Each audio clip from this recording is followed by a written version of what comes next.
Hi dears, നമസ്കാരം. ഞാൻ റിസ്ന. എല്ലാവർക്കും റിസ്നാസ് റെസിപ്പീസിൻ്റെ പുതിയൊരു എപ്പിസോഡിലേക്ക് സ്വാഗതം. ഇന്നത്തെ നമ്മുടെ റെസിപ്പി എന്ന് പറയുന്നത് രുചികരമായിട്ടുള്ള നല്ലൊരു മീൻ വരട്ടിൻ്റെ റെസിപ്പിയാണ്. അപ്പോൾ വളരെ പെട്ടെന്ന് തയ്യാറാക്കാൻ പറ്റിയിട്ടുള്ള നല്ല ടേസ്റ്റി ആയിട്ടുള്ള റെസിപ്പി എങ്ങനെ തയ്യാറാക്കാൻ നോക്കാം. അതിന് മുന്നേ വീഡിയോ ഇഷ്ടപ്പെടുകയാണെന്നുണ്ടെങ്കിൽ ലൈക്ക് ചെയ്യാനും കമൻറ്റ് ചെയ്യാനും ഷെയർ ചെയ്യാനും സബ്സ്ക്രൈബ് ചെയ്യാനൊന്നും മറക്കരുതേ. നമുക്ക് എന്തായാലും വീഡിയോയിലോട്ട് കിടക്കാം. ഈ ഒരു റെസിപ്പി റെഡിയാക്കാനായിട്ട് ഞാനിവിടെ 500 ഗ്രാം മീൻ എടുത്ത് വെച്ചിട്ടുണ്ട്.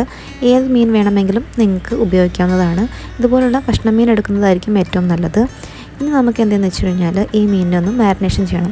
അപ്പോൾ ലൈറ്റായിട്ടുള്ള മാരിനേഷനാണ് ആദ്യം നമ്മൾ ചെയ്യുന്നത്. അതിനുവേണ്ടി 1/4 ടീസ്പൂൺ മഞ്ഞൾപ്പൊടി, 1 ടീസ്പൂൺ നല്ല എരിവുള്ള മുളക് പൊടി, അതുപോലെ തന്നെ 1 teaspoon Kashmiri red chilli powder, 1 teaspoon വിനാഗിരി, പിന്നെ നമ്മളിതിലേക്ക് ഈ മീനിലേക്ക് ആവശ്യത്തിനുള്ള ഉപ്പ് ചേർക്കാം. പിന്നെ നമ്മൾ 1 ടീസ്പൂൺ കുരുമുളക് പൊടിയാണ് ചേർത്ത് കൊടുക്കുന്നത്. പിന്നെ നമ്മളിതിലേക്ക് ചേർത്ത് കൊടുക്കുന്ന 1 ടീസ്പൂൺ ഇഞ്ചി വെളുത്തുള്ളി ചതച്ചതാണ്. ഇതെല്ലാം കൂടെ ചേർത്ത് കൊടുത്ത ശേഷം നമുക്ക് ഈ മീനിലെല്ലാം നല്ലതുപോലെ തേച്ച് പിടിപ്പിക്കാം. എന്നിട്ട് നമുക്കിതൊരു മിനിമം ഒരു അരമണിക്കൂറെങ്കിലും ഒന്ന് റെസ്റ്റ് ചെയ്യാൻ വേണ്ടി മാറ്റി വയ്ക്കാം. ഇനി നമുക്ക് എന്തെന്ന് വെച്ച് കഴിഞ്ഞാൽ അരമണിക്കൂറൊക്കെ കഴിഞ്ഞ ശേഷം നമുക്കിതൊന്ന് ഫ്രൈ ചെയ്തെടുക്കണം. അപ്പോൾ അതിന് വേണ്ടിയിട്ട് ഞാനിവിടെ വെളിച്ചെണ്ണയാണ് ഉപയോഗിക്കുന്നത്. വെളിച്ചെണ്ണയാണ് കൂടുതൽ ടേസ്റ്റ്.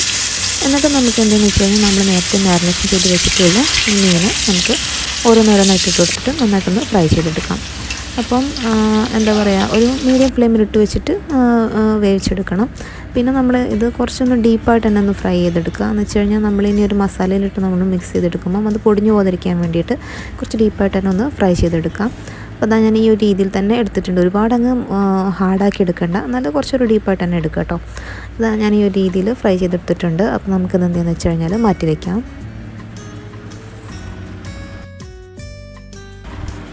അങ്ങനെ ഇപ്പോൾ ഇത് ഞാൻ ഫ്രൈ ചെയ്തെടുത്ത് വെച്ചിട്ടുണ്ട്. ഇനി നമുക്ക് എന്താണെന്ന് വെച്ചാൽ ഫ്രൈ ചെയ്ത സെയിം എണ്ണ ഉണ്ടല്ലോ, ആ എണ്ണയിലേക്ക് തന്നെ നമ്മൾ 1 ടീസ്പൂൺ ഇഞ്ചി വെളുത്തുള്ളി പേസ്റ്റാണ് ചേർത്ത് കൊടുക്കുന്നത്. പിന്നെ നമ്മളിതിലേക്ക് 2 പച്ചമുളകാണ് ചേർത്ത് കൊടുക്കുന്നത്. നമ്മൾ നേരത്തെ ഇഞ്ചി വെളുത്തുള്ളി ചേർത്തത് കൊണ്ട് ഇനി എല്ലാം കുറച്ച് ചേർത്താൽ മതി. പിന്നെ കുറച്ച് കറിവേപ്പില ഒന്ന് ചെറുതായിട്ട് അരിഞ്ഞത് ചേർത്ത് കൊടുത്തിട്ട് നന്നായിട്ടൊന്ന് വഴറ്റിയെടുക്കാം.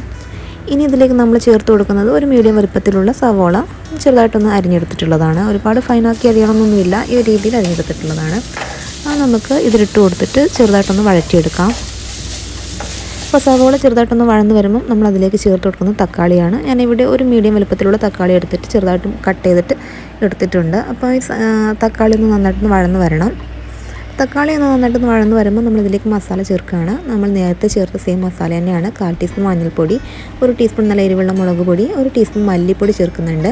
പിന്നെ ഒരു 3/4 ടീസ്പൂൺ അളവിൽ നമ്മൾ പെരുംജീരകം പൊടിച്ചതും, പിന്നെ അതുപോലെ തന്നെ 1 ടീസ്പൂൺ കുരുമുളക് പൊടിയും 1 ടീസ്പൂൺ കാശ്മീരി ചില്ലി പൗഡറും കൂടെ ചേർത്ത് കൊടുക്കുകയാണ് കേട്ടോ.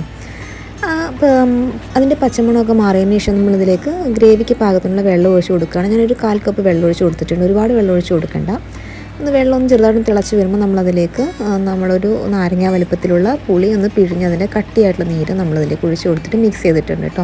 അപ്പോൾ പുളി നിങ്ങളുടെ അളവിനനുസരിച്ച് ചേർക്കാം. തക്കാളി ചേർത്തുകൊണ്ട് പുളിയൊക്കെ നോക്കിയിട്ട് ചേർക്കാം. അതിനുശേഷം നമ്മൾ ഫ്രൈ ചെയ്ത് വെച്ചിട്ടുള്ള മീൻ അതിലേക്ക് വെച്ച് കൊടുക്കുകയാണ്. ശേഷം നല്ല കട്ടി തേങ്ങാപ്പാലാണ് കേട്ടോ, അതായത് 1-ാം പാൽ 2-ാം പാൽ അങ്ങനെയല്ല, നല്ല കട്ടി തേങ്ങാപ്പാലാണ് എടുത്തിട്ടുള്ളത്.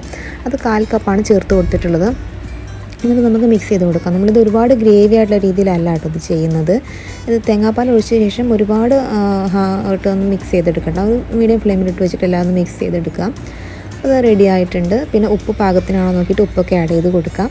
അത് ഈ ഒരു രീതിയിലാണ്. നല്ല അടിപൊളി ടേസ്റ്റിയുള്ള റെസിപ്പിയാണ്. നിങ്ങൾക്ക് ചോറിനും ചപ്പാത്തിക്കൊക്കെ കഴിക്കാൻ പറ്റുന്ന നല്ലൊരു റെസിപ്പിയാണ്. വീഡിയോ ഇഷ്ടപ്പെടുകയാണെന്നുണ്ടെങ്കിൽ ലൈക്ക് ചെയ്യാനും കമൻറ്റ് ചെയ്യാനും ഷെയർ ചെയ്യാനും സബ്സ്ക്രൈബ് ചെയ്യാനും മറക്കരുത്. മറ്റൊരു നല്ല വീഡിയോ ആയിട്ട് കാണാം. അതുവരെ ടാറ്റാ, ബൈ.